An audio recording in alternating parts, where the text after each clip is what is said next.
Assalamualaikum warahmatullahi wabarakatuh.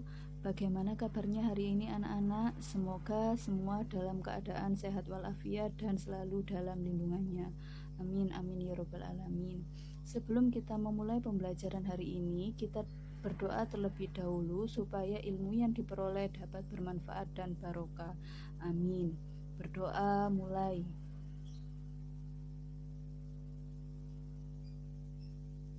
Oke anak-anak, pada hari ini kita akan belajar mengenai metode tahapan kemasan dan penyajian pengolahan.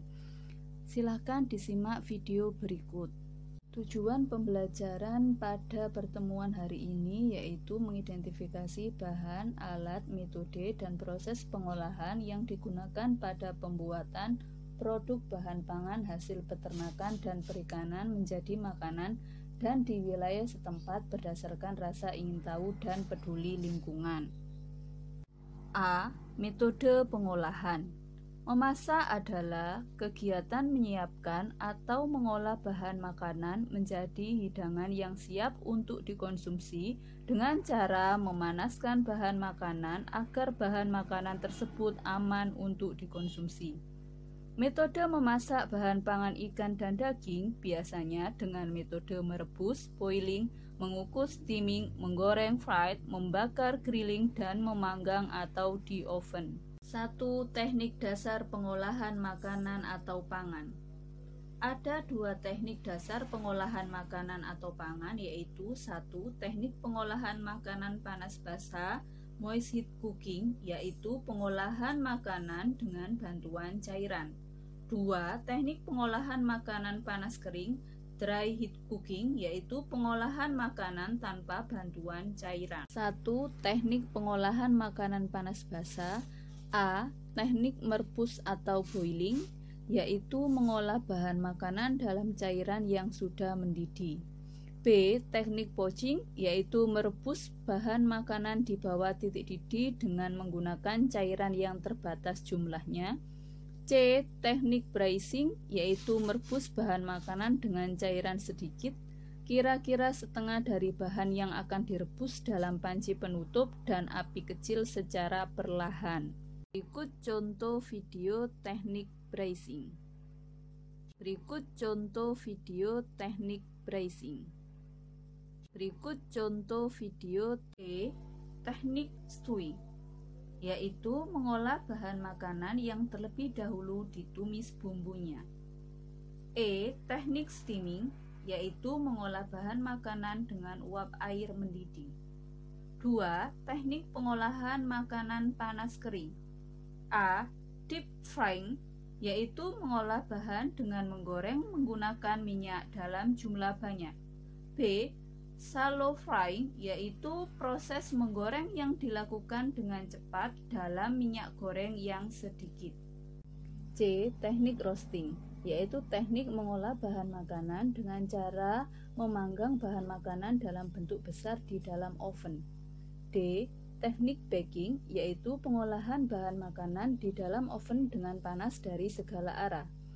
E. Grilling, yaitu teknik mengolah makanan di atas lempengan besi panas atau disebut dengan griddle. Berikut adalah contoh video grilling atau membakar. Berikut pengolahan. Ada 5 tahapan pengolahan bahan pangan hasil peternakan dan perikanan, yaitu yang pertama ada perencanaan, kedua persiapan alat dan bahan, ketiga proses pembuatan, keempat penyajian atau pengemasan, dan kelima adalah evaluasi.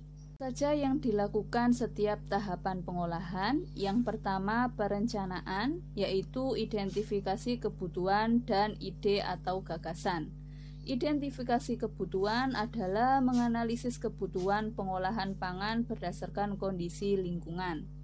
Ide atau gagasan adalah membuat rencana atau merancang suatu pembuatan pengolahan pangan sesuai dengan hasil identifikasi kebutuhan. Berikutnya adalah persiapan alat dan bahan. Alat-alat dan bahan-bahan yang dibutuhkan dalam proses pembuatan. Selanjutnya di proses pembuatan, yaitu aktivitas pembuatan atau pengolahannya sesuai dengan keselamatan kerja dan hal khusus lainnya. Berikutnya yaitu pengemasan. Di dalam pengemasan ini kita menyiapkan wadah penyajian dan estetikanya, serta wadah kemasan estetika dan kesehatan. Yang terakhir yaitu evaluasi. Pada tahap evaluasi, kita merasakan hasil atau produk pengolahan pangan, mengevaluasi seluruh proses atau setiap tahapan pembuatan pengolahan sebagai bahan perbaikan. C. Kemasan dan penyajian pengolahan. Pengemasan makanan adalah suatu cara atau perlakuan pengamanan terhadap makanan atau bahan pangan, agar makanan atau bahan pangan baik sebelum diolah maupun yang telah mengalami pengolahan dapat sampai ke tangan konsumen dengan selamat, secara kuantitas maupun kualitas. Fungsi dari pengemasan sendiri yaitu untuk mengatur interaksi antara bahan pangan dengan lingkungan sekitar, sehingga menguntungkan bagi bahan pangan dan menguntungkan bagi manusia yang mengonsumsi bahan pangan. Apa sih tujuan dari pengemasan? Tujuannya adalah 1. Untuk mencegah rusaknya nutrisi atau gizi bahan pangan, 2. Mendukung perkembangan makanan siap saji, dan 3. Adalah untuk menambah estetika dan nilai jual bahan pangan. Bahan kemas harus bersifat tidak beracun dan inert, yaitu mencegah terjadinya reaksi antara bahan kemasan dan isi kemasan. Harus kedap air, tahan panas, mudah dikerjakan secara maksimal dan harganya murah. Berikutnya jenis-jenis bahan pengemas antara lain: 1. Ada wadah utama seperti kaleng, botol, plastik, kertas, kain, kulit, daun, gerabah, dan bambu. Yang kedua, ada wadah luar seperti kayu dan karton. Selanjutnya, apa saja sih faktor-faktor yang mempengaruhi dalam penyajian atau pengemasan? 1. Ada sanitasi dan higienis, yaitu faktor yang berkaitan dengan kesehatan dan kebersihan. 2. Cita rasa. Cita rasa ini sangat mempengaruhi pembeli atau konsumen. Yang ketiga, warna dan tekstur.